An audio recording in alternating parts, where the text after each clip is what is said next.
Quarta regra da boa sorte. Preparar as condições favoráveis para a boa sorte não significa buscar somente o benefício para si mesmo. Criar as condições nas quais os outros também ganham atrai a boa sorte. Capítulo 4. A sequoia, rainha das árvores. Na manhã seguinte, Note, o cavaleiro de capa preta, se levantou muito desanimado.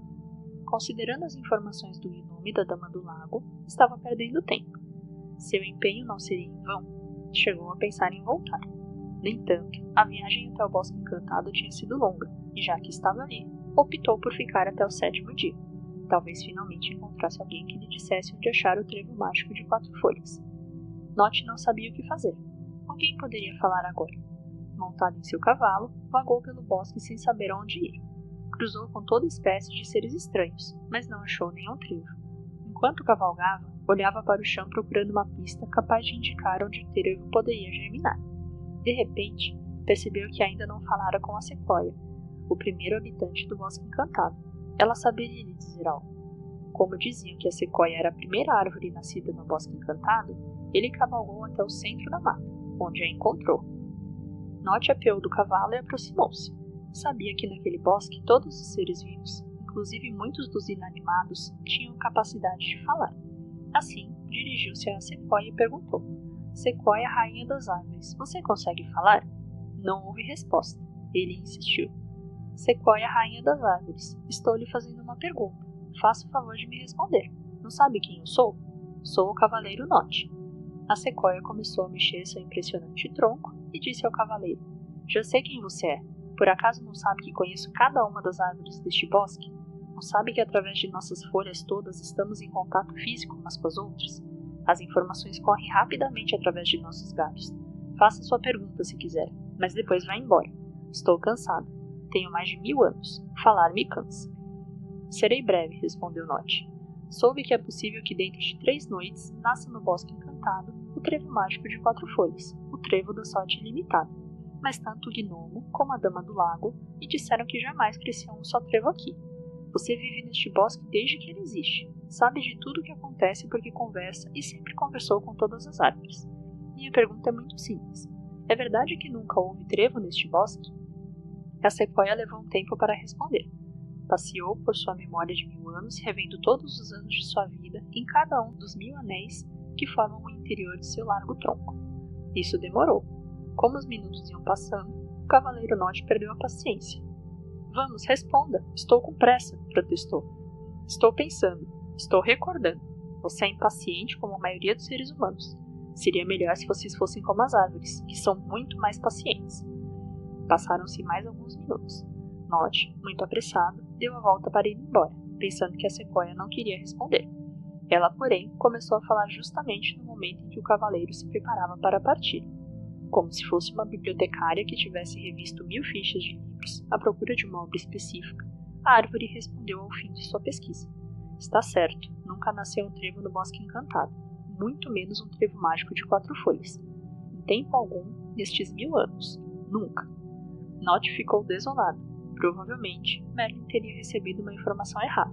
Pior que isso, começou a lhe passar pela cabeça que o mago poderia tê-lo enganado.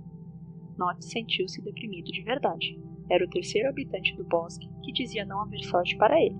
Estava tão obcecado com essa realidade que não conseguia ver nada além dela. Realmente, escutar os outros o que já se sabe só leva a afundar-se na própria evidência.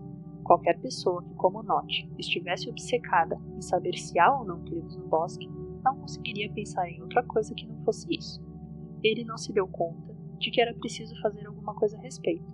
Por isso, o cavaleiro estava tão abatido e sentia-se uma vítima, usado e enganado. Ele se encontrava numa situação em que não via qualquer possibilidade de sucesso.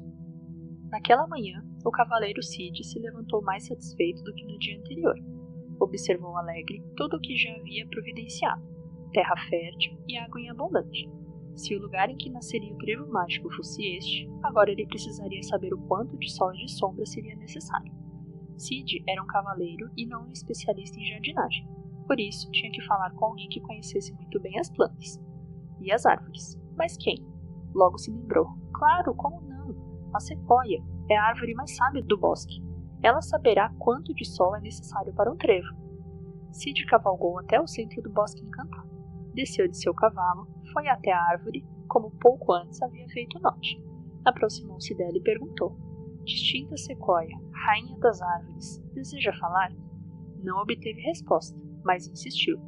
Respeitada e venerada sequoia, rainha das árvores, se não estiver muito cansada, gostaria de lhe fazer uma pergunta. Se você não puder falar agora, voltarei em outro momento. A verdade é que a sequoia havia decidido não responder a outro arrogante cavaleiro que lhe viesse fazer perguntas, mas logo viu que Cid não era impaciente nem arrogante.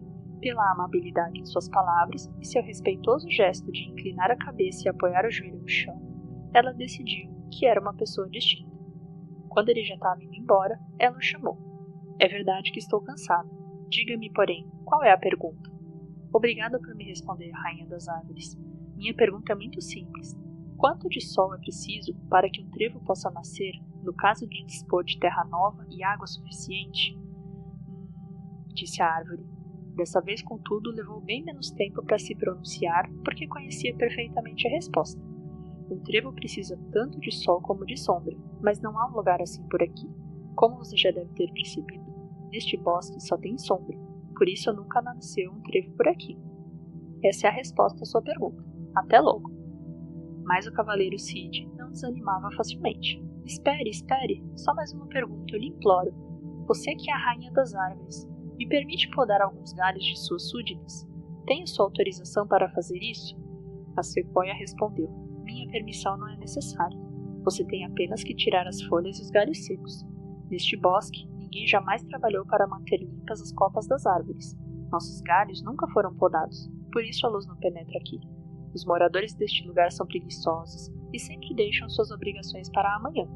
Se você se dedicar apenas um pouco a essa tarefa, conseguirá fazer com que haja luz e sombra por igual embaixo de qualquer árvore. Basta retirar as folhas e os galhos secos, e não precisa da minha autorização, pois toda árvore que receber essa atenção ficará encantada. Cortar os galhos velhos, livrar-se do que já não serve, é sempre um impulso para a vida de uma árvore e para o que está a seu redor, concluiu ela, agora num tom caloroso e amável. Obrigado, muito obrigado, majestade, respondeu Cid, levantando-se, e, sem dar as costas à grande sequoia, andando para trás até chegar a seu cavalo. O cavaleiro da capa branca cavalgou firme e apressadamente até o lugar onde havia renovado a terra e feito chegar água, mas já era tarde. Pensou então em deixar para limpar os galhos no dia seguinte. De fato, não lhe restava mais nada para fazer. Já tinha a terra, a água e sabia qual era a quantidade apropriada de sol. Podia agora descansar e dedicar o último dia a podar as árvores. Imediatamente, porém, lembrou-se de que a sequoia lhe dissera: não deixe para amanhã, e também de um conselho que sempre lhe fora útil: haja e não adie. Era verdade que não havia mais nada para fazer e que ele dispunha de todo o dia seguinte para cortar os galhos velhos, mas, se começasse naquele momento, teria mais um dia e um dia a mais poderia ser importante. Assim, aproveitou as poucas horas de luz que ainda restavam para dar início à tarefa. Fiel a seus princípios, Cid resolveu agir e não adiar as coisas que devem ser feitas. Subiu até a copa das árvores de seu pequeno terreno e se dedicou com paixão a limpar as folhas dos galhos mortos. As árvores eram muito altas, e ele teve de subir uma a uma com a ajuda de uma corda que trazia consigo. Usando a espada, cortou os galhos secos e eliminou as folhas mortas sem machucar o tronco nem os ramos vivos. Trabalhou durante boa parte da noite e com total empenho, como se aquele serviço fosse a única coisa que importasse naquele momento. O seu, entre aspas, aqui e agora. O resultado final foi excelente. Ele se sentia muito feliz.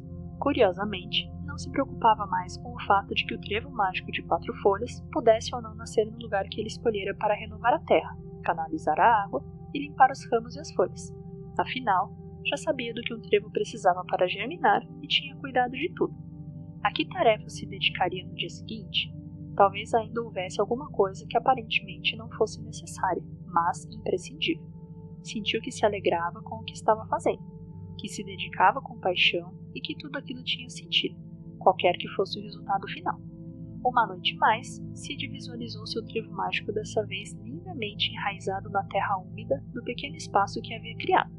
Imaginou suas 4 folhas, todas com a forma similar à de um coração, abertas para receber a luz do sol que passava entre os galhos das árvores gigantes que o cercavam. Embora o cavaleiro não soubesse explicar, quanto mais ele sabia como criar as condições para que o trevo mágico nascesse, menos se preocupava com o fato de ter escolhido corretamente o lugar em que isso se daria. A noite por fim caiu. Só restavam 2 noites.